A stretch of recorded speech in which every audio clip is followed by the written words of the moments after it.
नमस्कार. स्नेहरंग यूट्यूब चॅनलमध्ये मी स्नेहा पराडकर तुमचे खूप खूप स्वागत करत आहे. आता आपण आज चकलीची भाजणी दाखवणार आहोत. तर त्याच्यासाठी मी 1 किलो हे जाडे तांदूळ घेतलेत. आपला रेशनचा तांदूळ असला तरी चालेल, पण मी पटणी तांदूळ माझ्या घरी नेहमी असतो. डोशांसाठी पण वापरते.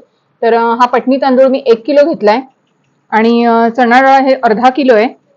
पाव किलो उडीद डाळ आहे आणि पाव किलो मूग डाळ आहे सॉरी आणि पाव किलो उडीद डाळ आहे. आणि 1 वाटी पोहे घेतलेत मी अंदाजे 25 ग्रॅम आणि 10 ग्रॅम साबुदाणे आहेत. हे 25 ग्रॅम 20 ग्रॅम धणे आहेत आणि 10 ग्रॅम जिरा आहे. तर आता हे सर्व धान्य जे आहे तर ते मी धुवून घेणार आहे. धुतल्यामुळे ते धान्य सगळं हलकं होतं आणि चकली आपली एकदम मस्त खुसखुशीत कुरकुरीत होईल. तर आधी प्रथम मी हे सर्व धान्य धुवून वाळत घालणार आहे आणि जास्त वाळवायचं नाही, ते एकदम कडकडीत करायचं नाही आणि मग ते आपल्याला व्यवस्थित भाजून घ्यायचंय. जसं मी वड्याची भाजणी दाखवली होती तशाच पद्धतीने केलंय, पण थोडंसं फक्त पोहे आणि साबुदाणे त्याच्यामध्ये जास्तीचे ऍड होणार आहेत. तर आपण हे सर्व धुवून घेऊया. आपण आता हे सर्व धान्य धुवून घेतलेलं आहे आणि असं वेगवेगळं वाळत घालायचं, कारण आपल्याला ते वेगवेगळं भाजायचं आहे. प्रत्येकाचा भाजण्याचा वेळ कमी जास्त असतो, त्याच्यामुळे आपण हे वेगवेगळंच भाजणार आहोत. आता हे पंख्यावरच मी सुकत ठेवणार आहे. उन्हात ठेवायची गरज नाही आपल्याला आणि थोडंसं सुकं झालं की मग आपल्याला ते भाजून घ्यायचंय आणि मग दळायला द्यायचंय. आपण काल चकलीच्या भाजणीसाठी जे धान्य धुवून ठेवलेलं वाळवून घेतलेलं आहे व्यवस्थित आणि खूप असं कडकडीत वाळवलेलं नाहीये. तर हे तांदूळ आहेत. तर मी आता 4 पॅनवर हे हळूहळू सगळं भाजून घेणार आहे. एकदम मंद गॅसवर आपल्याला हे सर्व भाजायचंय आणि चांगलं खमंग भाजायचंय आपल्याला. आणि हे भाजतानाच आता इथे मी एका बाजूला चण्याची डाळ आहे, हे तांदूळ आहेत आणि इथे मी आता पोहे घेते. हे 1 वाटी पोहे आहेत आणि अर्धी वाटी साबुदाणे आहेत. तर हे आपण एका बाजूला भाजून घेऊया आणि नंतर आपलं भाजल्यानंतर मग सर्व आपल्याला हे जिन्नस एकत्र करायचे आणि मग चक्कीवरून दळून आणायचे आपल्याला भाजणी. आपल्या डाळी भाजायला वेळ लागणार आहे, तांदूळ आणि डाळी. तर आपलं हे पोहे आणि साबुदाणे भाजून झालेले आहेत, तर ते आपण काढून घेऊया.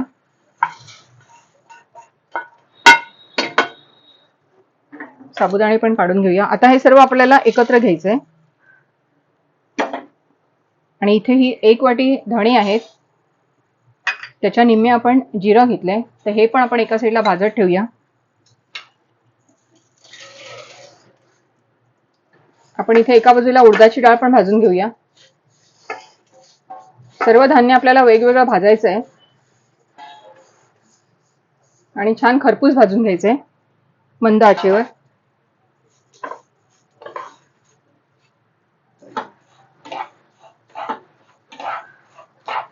धणे आणि जिरं पण छान खरपूस भाजून झालंय, आपण ते काढून घेऊया.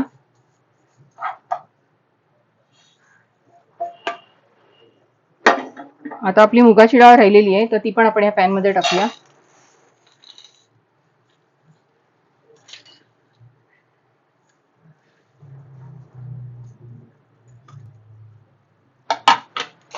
हे सर्व आता नीट भाजून घेऊया.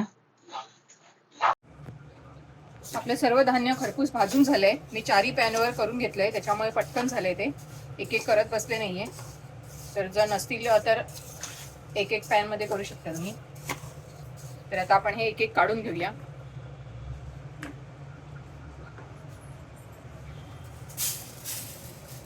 आता हे सर्व काढून एकत्र करायचं आणि मग चक्कीवर दळून आणायचं. व्यवस्थित थंड होऊ द्यायचं. हे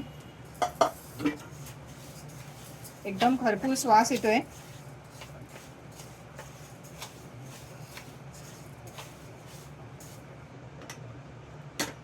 ही चण्याची डाळ आहे.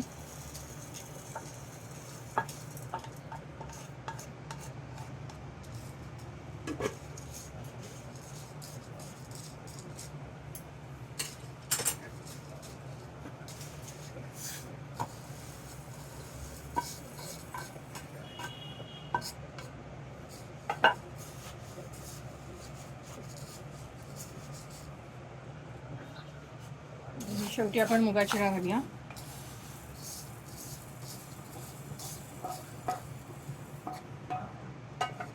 आणि त्यातच आपण आता हे धणे, जिरं, पोहे आणि साबुदाणे हे पण यात आपण मिक्स करणार आहोत.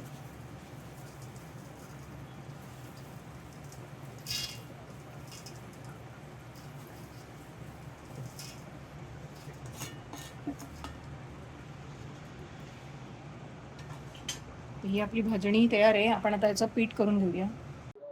नमस्कार मंडळी, स्नेहरंग यूट्यूब चॅनलतर्फे मी स्नेहा पराडकर तुमचे खूप खूप स्वागत करत आहे.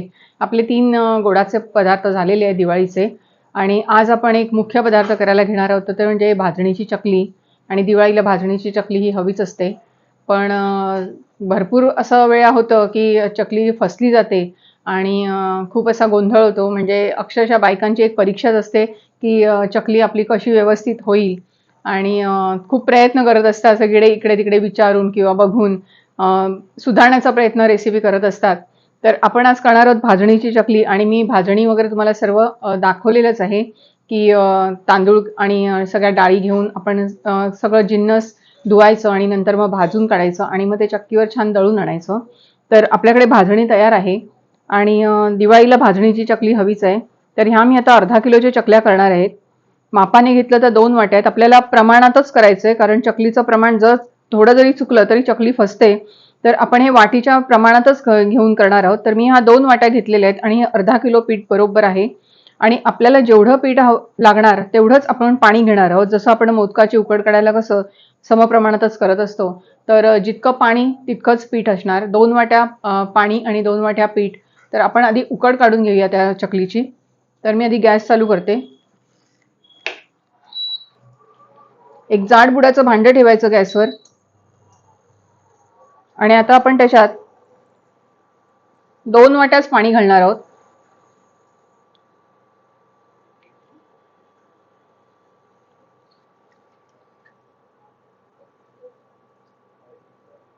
आपण 2 वाट्या पाणी याच्यात गरम करत ठेवायचंय आणि याच्यामध्ये आता मी या पिठामध्ये आधीच मीठ घालून घेणार आहे. अंदाजाने आपण मीठ घालायचंय. खूप खारट पण नको आणि अळणी पण नको असं. एक छोटा 1.5 चमचा आपण मीठ घालूया. आणि आता आपण या पिठामध्ये अंदाजे 2 चमचे तेल घालणार आहोत.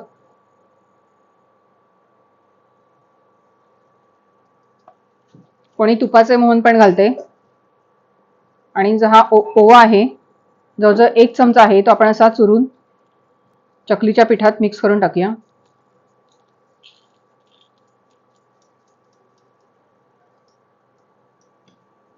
आता पाण्याला उकळी आली की आपण याच्यामध्ये 1 चमचा लाल तिखट घालूया. हळद घालायची गरज नाहीये, हळदीने मग काळ्या पडतात. आणि हे तीळ आहेत, भाजलेले तीळ आहेत, सफेद तीळ. आपण पाण्यात हे 2-3 चमचे घालूया. तिळाने काही हे नाही, कमी जास्त झालं तरी काय फरक नाही पडत, पण चकली खूप सुंदर लागते तिळामुळे. आपण एक 3-4 चमचे तीळ घातलेले आहेत. आणि आता आपण पाण्याला उकळी आली का मग पीठ याच्यात आपण घालणार आहोत. आपण बघाल तेलाला छान उकळी आलेली आहे, पाण्याला छान उकळी आलेली आहे आणि तेल असतं ते त्याच्यामध्ये त्याचं मोहन तयार होतं. तर गरम झालंय. गरम झाल्याशिवाय ते पीठ घालायचं नाही, नाहीतर उकड फसेल. तर आता आपण हळूहळू गॅस कमी करायचा एकदम आणि हळूहळू हे पीठ ह्याच्यात घालून एका बाजूने ढवळत राहायचंय.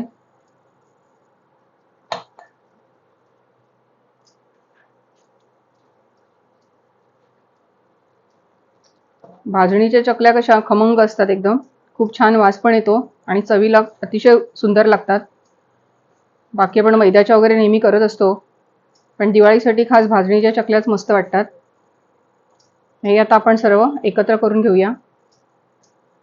खूप सुंदर वास येतो, एकदम घमघमाट असतो तसा की लगेच कळतं कुठेतरी चकल्या चालल्या आहेत.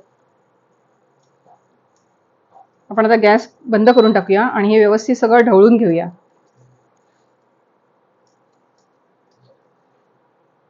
आता आपल्याला हे झाकून ठेवायचंय आणि थंड झाल्यानंतर व्यवस्थित मळून घ्यायचंय आणि मळल्यानंतर मग आपण ह्याच्या चकल्या बनवणार आहोत.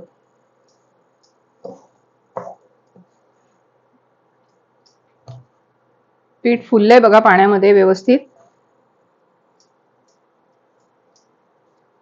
आता हे असं ना, असं दाबून एकदम ठेवायचं.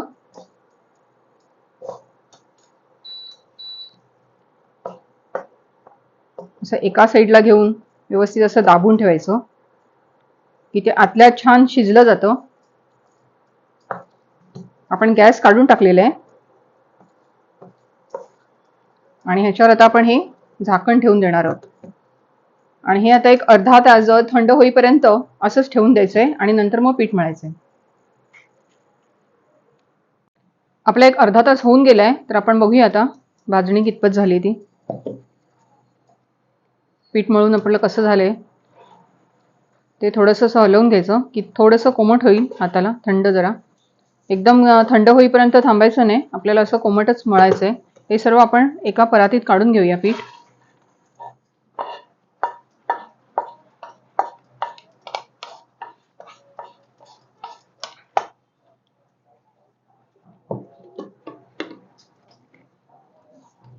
हाताला छान कोमट लागते. आधी आपण पाणी नाही घ्यायचं,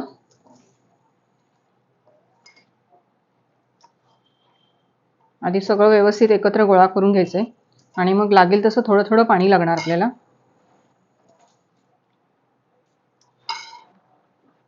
आणि अजून एक टीप म्हणजे थोडंसं आपण चाखून बघायचं पीठ. जर त्याच्यामध्ये मीठ कमी असेल तर आपण पाणी जे थोडंसं आता मळताना घेणार आहोत त्या पाण्यामध्ये आपण थोडंसं मीठ एकत्र करायचं आणि मग त्या पाण्याने हे करायचं, पीठ मळायचं. तर मग मिठाचं प्रमाण आपलं एकदम व्यवस्थित होऊन जातं. आधी सुरुवातीला थोडं कमी झालं मीठ तरी चालेल, पण आधीच जास्त घालू नका. आणि मीठ कमी झालं तर आपल्याला ते थोडंसं वाढवून पाण्यामध्ये थोडंसं हे करून मिक्स करून आपल्याला मळता येईल. आता आपण थोडं थोडं पाणी घालून ह्याचा एक खूप मऊ नाही करायचंय, आपल्याला घट्ट ठेवायचंय, नाहीतर चकल्या नरम पडतील. आता हे छान मळून घ्यायचं आपल्याला.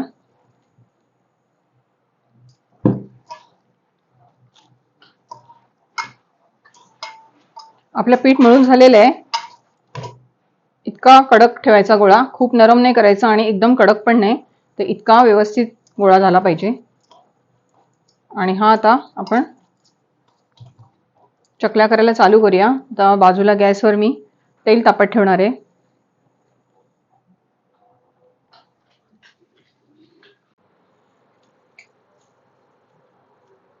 आपण आता चकल्या बनवायला घेऊया. हा चकलीचा सोऱ्या आहे, महत्वाचा भाग चकलीचा. आणि हा त्याचा साचा आहे, जाळी आहे त्याची. तरी जाळी घालायची आतमध्ये त्याच्या ठेवायची आणि आपण याला आतून ना थोडंसं असं तेल लावून घ्यायचं बोटाने, म्हणजे पीठ असं चिटकून नाही राहणार त्याला. तर आतल्या साईडने तेल थोडं बोटाने असं लावून घ्यायचं. आणि आता आपण याच्यामध्ये एक गोळा घालणार आहोत. लांबट गोळा घ्यायचा, थोडासा पाण्याचा हात लावायचा त्याला पिठाला आणि व्यवस्थित हाताने असा लांबट करून घ्यायचा आणि तो याच्यामध्ये टाकायचा. अजून जाईल थोडा.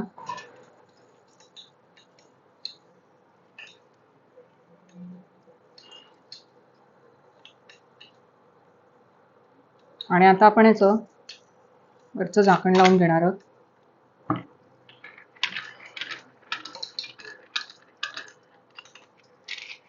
पूर्वीच्या काळी लाकडाचे साचे असायचे, तर आता हे असे पितळेचे स्टीलचे मिळतात आणि हे वापरायला खूप सोपे जातात.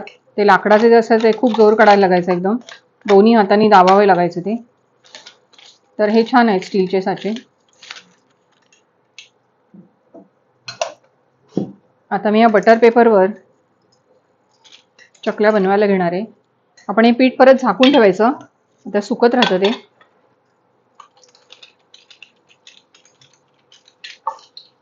एका बाजूला तेल पण तापते.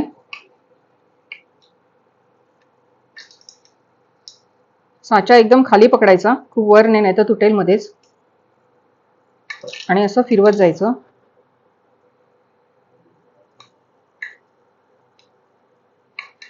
शक्यतो अशा गोल बनवायच्या आणि हे असं याला चिटकवायचं, शेवटचं टोक असेल ते.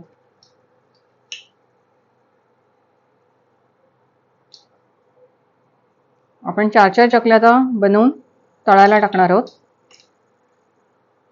तेल चांगलं एकदम कडकडीत गरम झालं पाहिजे, त्याशिवाय चकली टाकायची नाही.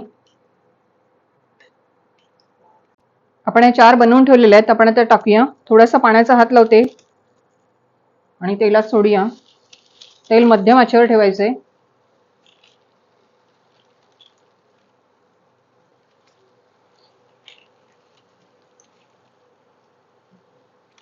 सुरुवातीला आपण 4-4 तळून घेऊया.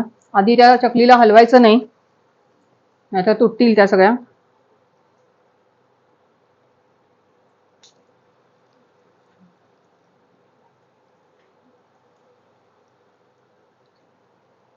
आपण आता उलटून बघूया.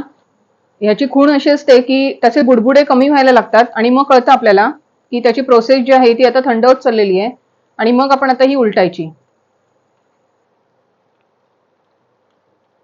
आणि एकदाच उलटायची, परत परत उलटत राहायचं नाही, नाहीतर मग त्या कडक होतील. हे बुडबुडे आहेत ते हळूहळू आपोआप कमी होतात जेव्हा त्याची प्रोसेस थांबली. दुसऱ्या बाजूला आपण परत ह्या चकल्या अशा बनवून घेऊया.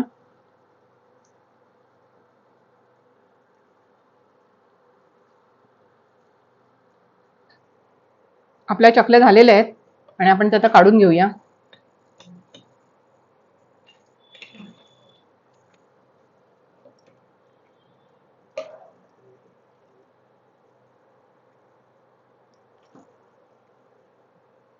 प्रथम एका प्लेटमध्ये काढायच्या आणि नंतर मग त्या मी बटर पेपर ठेवलाय त्याच्यात मी त्या टाकणार आहे. मग याच्यात थोड्या थंड झाल्या की मग आपण त्या बटर पेपरमध्ये टाकून देऊया. आपण दुसऱ्या आता टाकूया परत.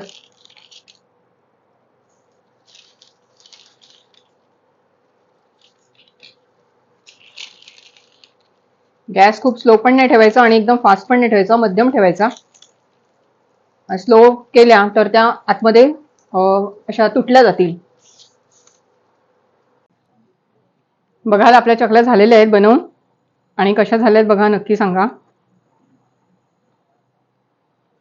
मी भाजणी जी केली होती तर ती 1 किलो तांदूळ घेऊन आणि बाकीचं प्रमाण त्याचं वेगळं वेगळं घेऊन गेलेलं डाळी आणि तर भाजणी जी झालेली ती जवळजवळ 2 किलो 100 ग्रॅम भाजणी झाली होती, म्हणजे सगळं. आणि पीठ दळून आणलं ते 2 किलो 100 ग्रॅम झालेलं.